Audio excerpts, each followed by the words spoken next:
ಇನ್ನು ಕೆಪಿಸಿಸಿ ಅಧ್ಯಕ್ಷರ ಬದಲಾವಣೆ ವಿಚಾರ ಕೂಡ ಸದ್ಯಕ್ಕೆ ಮುಂದೂಡಿಕೆಯಾಗಿದೆ. ಪಕ್ಷವನ್ನು ಸಂಘಟಿಸಬಲ್ಲ ಸಮರ್ಥ ನಾಯಕರಿಗಾಗಿ ಹೈಕಮಾಂಡ್ ಹುಡುಕಾಟವನ್ನು ನಡೆಸ್ತಾ ಇದೆ. ಸಂಪುಟ ಪುನರ್ರಚನೆ ಮಾಡ್ತಾರಲ್ಲ ಜನವರಿನಲ್ಲಿ, ಆ ಸಂದರ್ಭದಲ್ಲೇ ಕೆಪಿಸಿಸಿ ಅಧ್ಯಕ್ಷರನ್ನು ಬದಲಾಯಿಸೋಣ, ಈ ವಿಚಾರದಲ್ಲಿ ಯೋಚಿಸಿ ಹೈಕಮಾಂಡ್ ತೀರ್ಮಾನ ತೆಗೆದುಕೊಳ್ಳುತ್ತೆ. ಅಲ್ಲಿವರೆಗೆ ಕೆಪಿಸಿಸಿ ಅಧ್ಯಕ್ಷರಾಗಿ ಡಿ.ಕೆ. ಶಿವಕುಮಾರ್ ಅವರೇ ಮುಂದುವರಿತಾರೆ.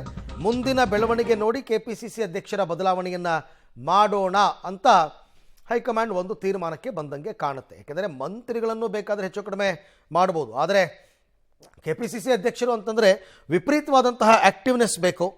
ಪಕ್ಷವನ್ನು ಸಂಘಟನೆ ಮಾಡಬೇಕು, ಮುಂಬರುವ ಚುನಾವಣೆಗೆ ಪಕ್ಷವನ್ನು ರೆಡಿ ಮಾಡಬೇಕು. ಅದಕ್ಕೆ ಡೇರ್ ಆಗಿ ಯಾರು ತುಂಬ ಕೆಲಸ ಮಾಡ್ತಾರೆ ಅಂಥವ್ರನ್ನು ತೀರ್ಮಾನ ತಗೊಳ್ಳೋಣ ಅಂತಕ್ಕಂಥ ನಿರ್ಧಾರಕ್ಕೆ ಬಂದಿರೋದ್ರಿಂದ ಈಗಾಗಲೇ ಡಿ.ಕೆ. ಶಿವಕುಮಾರ್ ಕೆಪಿಸಿಸಿ ಅಧ್ಯಕ್ಷ ಸ್ಥಾನ ಬಿಟ್ಕೊಡೋದಕ್ಕೆ ರೆಡಿಯಾಗಿದ್ದಾರೆ. ಯಾರನ್ನು ಮಾಡಬೇಕು ಅಂತಕ್ಕಂಥ ತೀರ್ಮಾನವನ್ನು ಹೈಕಮಾಂಡ್ ತಗೋಬೇಕು.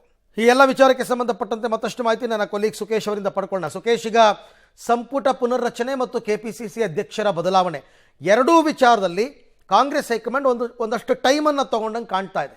ಜನವರಿ ತನಕ ಬೇಡ, ಜನವರಿ ಆದ ನಂತರ ಮುಂದಿನ ನಿರ್ಧಾರ ಮಾಡೋಣ ಅಂತ. ಇದಕ್ಕೆ ಏನು ಕಾರಣ ಪ್ರಮುಖವಾಗಿ ಅಂತ? ಅರವಿಂದ್, ಪ್ರಮುಖವಾಗಿ ಅಧಿವೇಶನ ಇರುವಂಥದ್ದು.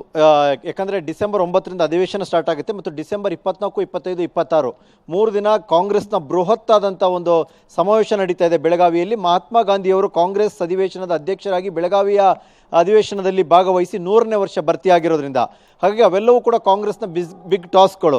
ಜೊತೆಗೆ ಅಧಿವೇಶನ ಸಂದರ್ಭದಲ್ಲಿ ಸಚಿವ ಸಂಪುಟ ಪುನರಚನೆ ಆದರೆ ಅಸಮರ್ಥರನ್ನೆಲ್ಲ ಕೈ ಬಿಟ್ಟರೆ ಹಾಗಾದರೆ ಇಷ್ಟು ದಿನ ಇದ್ದಾರಲ್ಲ ಅಸಮರ್ಥರ ಅನ್ನುವಂಥ ಪ್ರಶ್ನೆಯನ್ನು ಕೂಡ ಎದುರಿಸಬೇಕಾಗುತ್ತೆ. ಇವೆಲ್ಲದಕ್ಕಿಂತ ಅಳೆದು ತೂಗಿ ಒಂದು ತೀರ್ಮಾನಕ್ಕೆ ಬರಬೇಕಾಗುತ್ತೆ. ಎಲ್ಲದಕ್ಕಿಂತ ವಿಶೇಷವಾಗಿ ಪ್ರೋಗ್ರೆಸ್ ಕಾರ್ಡ್ ನವೆಂಬರ್ನ ಅಂತ್ಯದೊಳಗಾಗಿ ತಲುಪಬೇಕನ್ನೋದು ಅದು ತಲುಪಿದೆ ಕೂಡ. ಹಾಗಾಗಿ ಸಚಿವರ ಸಾಧನೆ ಏನು ಅನ್ನೋದು ನೋಡಬೇಕು. ಯಾರು ಸಮರ್ಥರು, ಯಾರು ಅಸಮರ್ಥರು, ಯಾರು ಕಾರ್ಯಕರ್ತರ ಅಹವಾಲು ಆಲಿಸಿದ್ರು, ಯಾರು ಪಕ್ಷಕ್ಕೆ ಗಮನ ಕೊಟ್ಟರು, ಯಾರು ಇಲಾಖೆಯಲ್ಲಿ ಪರ್ಫಾರ್ಮೆನ್ಸ್ ಚೆನ್ನಾಗಿದೆ, ಇವೆಲ್ಲವನ್ನು ಕೂಡ ನೋಡಿ ತೀರ್ಮಾನ ಮಾಡಬೇಕಾಗುತ್ತೆ.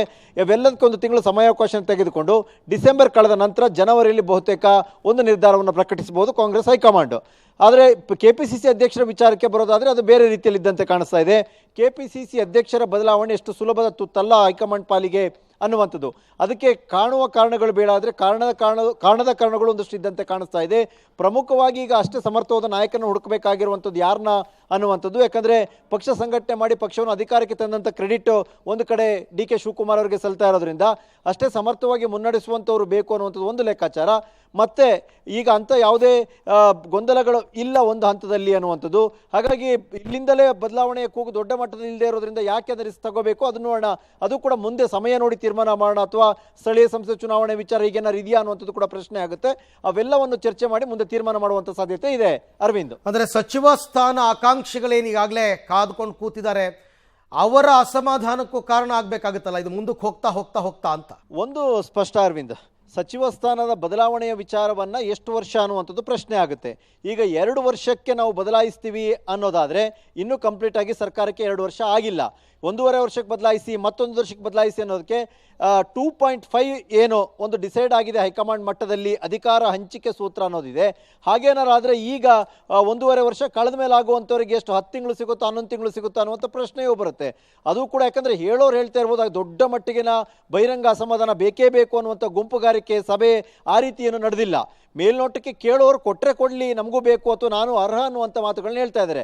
ಹಾಗಾಗಿ ಎಲ್ಲ ಸಾಧಕ ಬಾಧಕಗಳು ನೋಡ್ಕೊಳ್ಬೇಕಾಗುತ್ತೆ. ಯಾಕಂದರೆ ಮುಖ್ಯಮಂತ್ರಿಗಳು ಒಂದು ಹಂತದಲ್ಲಿ ಸಚಿವ ಸಂಪುಟದ ಪುನರ್ರಚನೆ ವಿಚಾರದಲ್ಲಿ ಆಸಕ್ತಿಯನ್ನು ಹೊಂದಿಲ್ಲ ಅನ್ನುವಂಥ ಮಾಹಿತಿ ಇದೆ.